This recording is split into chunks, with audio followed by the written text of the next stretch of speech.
Welcome to the Federal Exclusive. The counting is underway and it looks like the NDA government is going to be back in power. As we look at the trends, one of the key focus areas is the future of the left. To discuss this, we have amidst us Mr. R. Vijay Shankar, editor Frontline. Good morning, sir, and thanks for joining us. So as we look at the counting trends now, one of the key focus areas that we have is the future of the left in the country, because they seem to have drawn a near zero in West Bengal. In Kerala, they are on the back foot, and in Tamil Nadu, they are gaining a little, largely because of their association with the DMK and Congress. So what is the future likely for the when it comes to this particular elections, after the rise of the BJP came to power, and that is for the first time they got a majority. A party which is ideologically diametrically opposed to the left.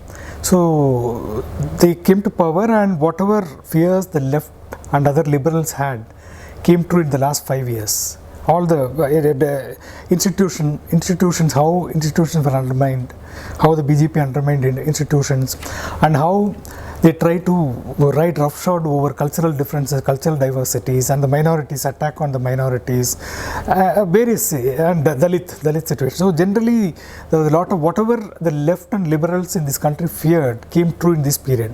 So when it came to taking a stand on how do we deal with this situation, the left itself internally it was divided, especially CPIM. Internal division thing is whether this is the entire thing was quibbling. They started quibbling about whether it's fascism or authoritarianism.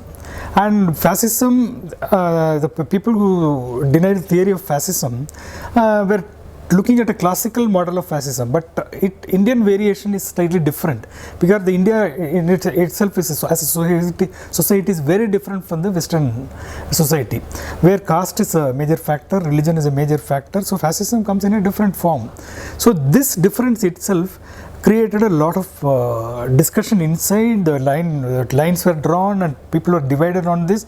The lack of clear focus about defining this, what the BJP is, what the Sangh Parivar government means to this country, that itself created a lot of confusion. In my opinion, that really somehow brought down the cadre's morale. When even Congress, DMK and other parties were speaking very, very clearly against the trends in the country after BJP came to power, the left was debating whether it was authoritarianism or quibbling. Actually, very basically, it is not a very. So this led to a lot of confusion, and kind of they should have taken a very clear stand against this. This should not continue. That is the first thing. So that really created a problem. Then long-term decline. It has been declining over a period, so that is also a problem. Then West Bengal, they lost power after being in power for 34 years. But again, the basic question raised about the left is, after being 34 years in power, have you really done something? See, you cannot do much by holding, by enjoying power, by having a state government in your hands, that is by running a state government, you cannot bring about a structural change, which is the basic philosophy of the left. No, unless there is a structural shift, class-based shift, you cannot do anything. But the idea of running a state government is to give immediate relief to the people. That is the understanding of the left. And you had power for 34 years. What was the kind of immediate relief given by the left? The basic achievement they claim is the land reforms. Land reforms is a major achievement. Definitely it is done. It has really done some good for the countryside. Here, talking about Bengal, sir, but the rapid decline has been something that could be very intimidating for the whole. No, it is the need for the left is very strong. Need for the left, but see what is happening. You have to look at the left elsewhere. When you look at Latin America, very interestingly, they are really reinventing themselves. The left as a social movement. They are into public health, education, environment, gender issues. Other issues they are getting into, but we are still sticking to your class analysis. Class analysis is very important, and class analysis has a lot of implications for this thing. It's all interrelated. all these issues of your environmentalism, your health, public education, everything is related to your class also. Your class is also affected by the decline of public privatization of education, privatization of water services, everything. But you are still sticking to purely organizing industrial working class and working class demands. And industrial working class and organized working class, when in a situation where working class itself is reduced 10% of Indian economy. So you're saying they have pigeonholed? Yeah, that is, no, I will not use that word because those words really make it very simplistic. But the problem is really imaginative responses to the situation, which has happened in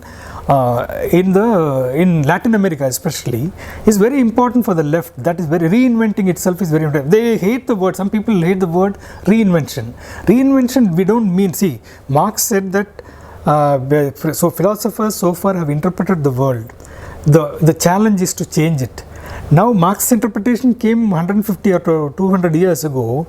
Now the world has changed so much. I am not saying that you have to move away from Marxism, but Marx was very alive to the situation. Lenin was very alive to the real situation on the ground. And Indian reality is different from the Western reality in the sense that Indian society is mainly caste based. Caste plays a major role. Even the religion, your religion reinforces caste differences. So we're looking at this is a long-term decline. This kind of perspective itself should change. So that's very important for the left to take into the reality. Then post 1991, post neoliberalism, the entire political scene has changed in the country. Even traditional political parties, now it's very clear governments can do very little with your fiscal deficit target. With your market-based economy, governments have lost the power. They cannot, their hands are tied, they cannot do anything. So what the governments are doing now is to give some relief, some free TV, some cycles. It plays a role. So now the real problem is, in this situation, how do you run a government? How do you go to people? How do you see, when your cadre or left cadre go to the field, they face new kinds of questions. For a Sterlite struggle, environmental issue, new struggles are coming up, but you are still sticking to Marxism will win one day. That's all, it's superstition. You're talking about reinventing. So should you also be thinking about realignment? Realignment is very important in this situation, in my opinion. Who is their adversary? No, that is, I told you, I referred to earlier, the adversary, even identifying the adversary, they had differences. It was very clear, evident to the entire country who is the adversary. Because the adversary now in power is, see, democracy is a site for struggle. As far as the left is concerned, their class struggle has to be advanced through using democratic institution. But the problem is, BJP or Sangh Parivar is basically antithetical to your democratic institutions, your constitution. It is. So in that case, you have to protect this democratic space in which you are going to carry on your class struggle. But in that struggle, you should have aligned with others who want to protect the democracy. See, the problem is to protect the institutions, the constitution and everything. Then our differences with other parties, the CPMs or left's differences with other parties will remain. But the basic question is whether we are going to have the stage, where they were going to have the same ground, whether we are going to have the democratic rules of the game. No? That, when that is threatened, the priority is to save, at least for this day, for the day you save this space for future fights. Even there they failed. That's what I think. So this realignment is very important. They should have gone in for, in my opinion, some kind of understanding with the Congress, and they could have played a major role, like Harkishan Singh Surjit played a role in the 90s, bringing together all the opposition parties. That kind of role, the left has a responsibility to do that, which they failed to do. They have done it successfully in Tamil Nadu. Tamil Nadu, yeah, that is, see, Tamil Nadu case is the ideal thing, where you know that DMK from the, at least in the last 2 years, has been clearly expressing itself against the BJP, RSS. Even ideological terms, they were really very clear. They wanted to be, because the mood in Tamil Nadu is very different from other parts of the country, with anti-BJP, anti-Sangh Parivar, because of Tamil Nadu's tradition. It has a tradition of rationalism, resisting so-called North Indian domination, that kind of cultural space also they occupied. So that kind of, that is very important. So where they made a very good decision here, it brought about some changes. Now, see, after saying that Congress and BJP are equal as enemies, equidistant policy. Now what has happened is, then you thought that Congress has also to be fought. There was so much confusion. Whom do you fight? Congress also is an enemy. BJP, you can't fight two enemies when you are so weak, you are confined to 3 states. When you fight something, when you want to fight one enemy, you have to be very, very clear about your own strength. Your own strength, you are weak. You cannot on your own fight even one enemy. You wanted to fight 2 enemies, which is a big blunder. So that is the major point. I am very open about it.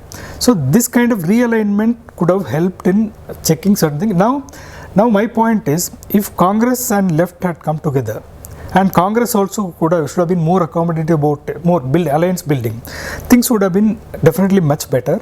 Some kind of united fight. Now the main problem with the BJP, main focus of the BJP campaign, who is your next Prime Minister candidate? You are not united, and you are proving it every day by not being united. Karnataka, Congress fights with JDS. I am going to Congress, but Congress also has a problem. It's not only the left. So the overall perspective, the realignment is very important. And in terms of even when you look at Indian society, how do you theorize it? How do you understand Indian society?